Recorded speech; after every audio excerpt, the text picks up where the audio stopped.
कहते हैं वक्त सब सिखा देता है, मगर किसी ने ये नहीं बताया कि कुछ सबक बहुत देर से मिलते हैं, और जब तक मिलते हैं सब कुछ खो चुका होता है। मैंने भी एक ऐसा ही सबक सीखा, मगर कब, जब तुम जा चुके थे बहुत दूर, इतना दूर कि अब लौटना मुमकिन नहीं था। शुरुआत में सब कुछ आसान था।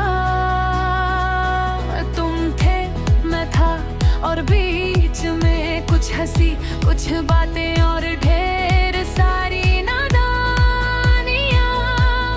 हमने कभी सोचा नहीं कि ये सब खत्म भी हो सकता है, क्योंकि जो अच्छा होता है हम उसे हमेशा का समझ लेते हैं। मैंने भी तुम्हें हमेशा का समझ लिया था,